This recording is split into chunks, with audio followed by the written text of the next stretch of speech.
নামাজের বিছানা পা দিয়ে ঠিক করা যাবে কি না?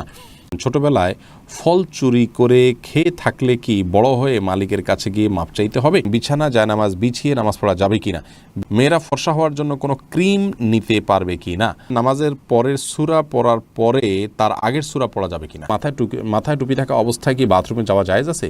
পাকা চুল তোলা যাবে কি না? হায়েজ অবস্থায় কি রাতে সিজদা করা যাবে? কাজী ছাড়া দুজন যদি কালিমা পড়ে বিয়ে করে বিবাহ হবে কিনা? বাসায় নিরাপত্তার জন্য কুকুর পালার বিধান কি? আমি বাইরে থাকি, আমি যদি আমার বইয়ের গোপন ছবি মোবাইলে রেখে পরে দেখি, আমার কি গুনাহ হবে? মোবাইলে রিংটোন তো একটা বাদ্যযন্ত্র, তাহলে এটা কি হারাম হবে? আমরা কেমন রিংটোন ব্যবহার? সংসার বাঁচানোর জন্য এবং মায়ের সম্মান রক্ষার জন্য স্বামীর কাছে মিথ্যা কথা বলা যাবে কি? নামাজ পড়ার মধ্যে হাত দিয়ে মাথা চুলকায় বা যে কোনো জায়গায় হাত দেয়, সেটা করলে কি নামাজ হবে? প্রিয় দর্শক, আপনাদের যে সমস্ত প্রশ্ন ইতিমধ্যে আমাদের কাছে চলে এসেছে, আমরা সে সমস্ত প্রশ্ন উত্তর দেওয়া শুরু করছি। এমডি কোরবান ইসকে আপনি জানতে চেয়েছেন, আমি জামাতে নামাজ আদায় করছি বা একাই 1 বা 2 রাকাতে ওযু নষ্ট হয়ে গেছে, কিভাবে নামাজ শেষ করব? ওযু করে প্রথম থেকে না ওযু নষ্ট হয়েছে সেখান থেকে? প্রিয় দর্শক, আপনার একাকী হোক আর জামাতবদ্ধ নামাজ হোক, মাসালা একই হবে। যেই পজিশনে থাকা অবস্থায় আপনার ওযু চলে গেছে, ওখান থেকে আপনি চলে যাবেন, যে ওযু করে আবার ওই আপনার আপন জায়গায় ফিরে এসে যে জায়গাতে আপনি স্টপ করেছেন ওখান থেকে আবার নামাজ কন্টিনিউ করবেন। ফর এক্সাম্পল, আপনি 1 রাকাত পড়েছেন, দ্বিতীয় রাকাতের জন্য দাঁড়িয়েছেন, ওযু চলে গেছে, তাহলে এসে আপনি দ্বিতীয় রাকাতে দাঁড়ানো থেকে সালাত শুরু করবেন। আপনাকে নতুন করে কিছু হবে না। আল্লাহু আকবার বলে হাত বেঁধে আপনি স্বাভাবিকভাবে নামাজ শেষ করবেন, শুরু থেকে আপনাকে করতে হবে না। তবে যদি আপনি ওযু করতে কারোর সাথে কথা বলেন, অন্য কোনো কাজ কাম করেন, তাহলে আবার সুযোগ পাবেন না, সেক্ষেত্রে আপনাকে প্রথম থেকে আবার পড়তে হবে। নীলুফার ইয়াসমিন মাইশা আপনি জানতে চেয়েছেন, সম্প্রতি একটা মাদ্রাসায় পড়া বোনের কাছ থেকে শুনেছি মেয়েরা হিজাবের উপর সেজদা করলে তা হয় না, এ বিষয়ে আমাকে একটু জানালে উপকৃত হতাম। বোন, এটি ভুল কথা। যদি কেউ বলে থাকেন যে হিজাবের উপরে সিজদা করলে সিজদা হবে না, কপালের উপরে হিজাব থাকলে সেখানে সিজদা করলে সিজদা আদায় হবে, কোনো অসুবিধা নেই। কোথাও নিষেধ নেই করা দিয়েছে যে কপালের উপরে কাপড় থাকলে সিজদা হবে না। তবে মুখমণ্ডল ঢেকে সিজদা করা উচিত নয় সাধারণ অবস্থায়। যেখানে অন্য কোনো পরপুরুষ নেই সেখানে আপনি মুখমণ্ডল না ঢেকে ওটা খুলে সিজদা করতে হবে। হাদিস স্পষ্টভাবে মুখমণ্ডল ঢেকে সিজদা করার পর নিষেধাজ্ঞা রয়েছে। মোহাম্মদ আবদুল্লাহ আল মামুন জানতে চেয়েছেন, অন্তরে কুচিন্তা আসে এবং আমলের আসে, আমাকে পরামর্শ দেন প্লিজ। কুচিন্তা এবং খারাপ চিন্তাভাবনা এগুলো দূর করার জন্য বেশ কয়েকটি ভিডিও আমাদের আছে, সেগুলো দেখে নেবেন ইনশাআল্লাহ। আপনি বাজে কোনো চিন্তা আসলে বাম দিকে থুতু ফেলে 3 বার আমানতু বিল্লাহি ওয়া রাসূলিহি এটা পড়বেন। সেই সাথে আল্লাহ তাআলার কাছে দোয়া করবেন, পানাহ চাইবেন, আল্লাহুম্মা জাআল ওয়াসাওয়িসা কলবি খাশিয়াতাক, আল্লাহ আমার অন্তরের কুমন্ত্রণাগুলোকে আপনার ভয় দিয়ে আপনি পরিবর্তন করে দিন। এভাবে আল্লাহর কাছে দোয়া করতে পারেন, নিজের ভাষায় আপনি বলতে পারেন।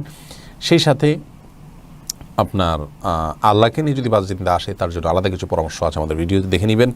রিয়া আসলে সমস্ত আমলকে লুকিয়ে করার চেষ্টা করবেন, এই প্রবণতা আপনার মধ্যে থাকলে এবং এই কসরত আপনি কিছুদিন করলে ইনশাআল্লাহ রিয়া দূর হয়ে যাবে। এরপরে মানসুর আলী জানতে চেয়েছেন, দেনমোহর আদায় করার আগে স্ত্রী মারা গেলে দেনমোহর কিভাবে আদায় করব? দেনমোহর করার আগেই যদি স্ত্রী মারা যান, আল্লাহ মাফ করুন, তাহলে এটা তো স্ত্রীর পাওনা ছিল। এটি আপনি স্ত্রীর ওয়ারিস যারা, তাদের মধ্যে যার যতটুকু প্রাপ্য আছে সে হারে বন্টন করে দিতে পারেন, অথবা তার পক্ষ থেকে আল্লাহর রাস্তায় দান করে দিলেন, যেন সওয়াব তিনি পেয়ে যান। তাহিদুল ইসলাম পলাশ জানতে চেয়েছেন, নামাজ পড়ার মধ্যে হাত দিয়ে মাথা চুলকায় বা যে কোনো জায়গায় হাত দেয়, সেটা করলে কি নামাজ হবে? হালকা যদি চুলকায় নামাজ হয়ে যাবে, কোনো অসুবিধা নেই, বা হালকা একটু হাত দিলে সমস্যা নেই। কিন্তু এত বেশি চুলকালো, ধরুন 2 হাত ছেড়ে দিয়ে আপনি খুব আরামসে এমনভাবে চুলকালেন যে একজন সাধারণ মানুষ বাহির থেকে আপনাকে দেখে আপনি কি নামাজে আসেন কিনা সেটা নিয়ে তার সন্দেহ হয়, অথবা আপনি নামাজে আসেন এটা বুঝতে না পারে, এরকম যদি হয় তাহলে এটাকে আমলে কাসির বলা হয়। এরকম আমলে কাসির করলে নামাজ হবে না। আর যদি আপনার নামাজের যে আছে, নামাজের যে হাইয়া আছে, নামাজের যে রূপ আছে, আপনি সেরকম মধ্যেই আছেন, নামাজের অবস্থার মধ্যেই আপনি আছেন, বোঝা যায় যে আপনি নামাজে আছেন, সে অবস্থা বজায় রেখে, ধরুন হাতে একটা বাধা আছে, আরেকটা দিয়ে হালকা একটু চুলকালেন, মানুষ দেখলে বুঝতে পারতেছে যে আপনি নামাজে আছেন, আপনার ভাবভঙ্গিমা দ্বারা এটা বোঝা যাচ্ছে, এরকম যদি হয় তাহলে এটুকু চুলকালে কোনো অসুবিধা হবে না। যায় প্রিশিলা আহমেদ আপনি জানতেছেন, সংসার বাঁচানোর জন্য এবং মায়ের সম্মান রক্ষার জন্য স্বামীর কাছে মিথ্যা কথা বলা যাবে কি না? সংসার বাঁচানোর জন্য যদি হয় তাহলে কথা ঘুরিয়ে বলবেন, সরাসরি মিথ্যা না হলে মিথ্যা কথাটাকেই এমনভাবে বলবেন যে সত্যি মিথ্যা দুটি সম্ভাবনা আছে, এটা ঘুরিয়ে বলবেন, তাহলে সেটি জায়েজ হবে, কোনো অসুবিধা নেই। আর তাছাড়া স্বামী স্ত্রী একে অন্যের সাথে মিথ্যা কথা বলতে পারে তাদের প্রশংসামূলক বা সংসার রক্ষার জন্য যদি একান্ত বাধ্য হন, তবে আবারও বলছি ঘুরিয়ে বলবেন, সরাসরি মিথ্যা নয়। ডিএস রোজ এআইডি থেকে আপনি জানতে চেয়েছেন মোবাইলের রিংটোন তো একটা বাদ্যযন্ত্র, তাহলে এটা কি হারাম হবে? আমরা কেমন রিংটোন ব্যবহার করব? ভাই, মোবাইলের রিংটোনে মিউজিক থাকে, সেটা অবশ্যই বাদ্য যন্ত্রের আপনার শব্দ, যেটি আমাদের জন্য শোনানো জায়েজ নয়। এই জন্যই ন্যাচারাল কোনো শব্দ সেট করতে পারলে ভালো, কোনো ভালো কথা সেট করতে পারলে ভালো, অথবা তুলনামূলকভাবে যেটি যত বেশি সহনশীল হবে, যদি মোবাইলগুলো সেট করা নাও যায় তো যতটা সহনশীল কোনো সাউন্ড সেট করা যাবে সেটি জায়েজ হবে।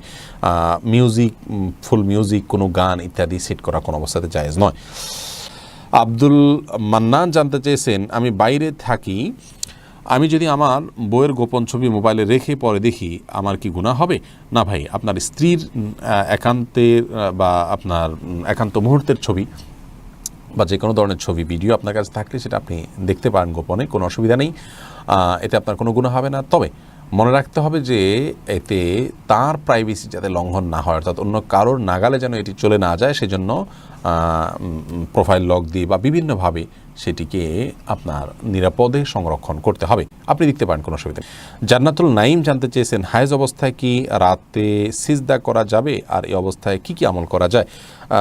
বোন, মাসিক অবস্থায় মেয়েরা সিজদা দিবেন না, 5 ওয়াক্ত নামাজ পড়বেন না, বা কোনো নামাজ পড়বেন না, কোরআন স্পর্শ করবেন না, এবং তওয়াফ করবেন না, এছাড়া রোজা রাখবেন না, স্বামী সহবাস করবেন না, এছাড়া যে কোনো কাজ তারা করছে, দোয়া, দুরুদ, ইস্তেগফার, আল্লাহর কাছে প্রার্থনা, ইসলামী বই পুস্তক পড়ায়, সব কাজগুলো তারা করতে পারবেন, কোনো সমস্যা নেই। এরপরে এমডি আমিরুল ইসলাম জানতে চেয়েছেন কাজী ছাড়া দুজন যদি কালিমা পড়ে বিয়ে করে বিবাহ হবে কিনা? দুজন যদি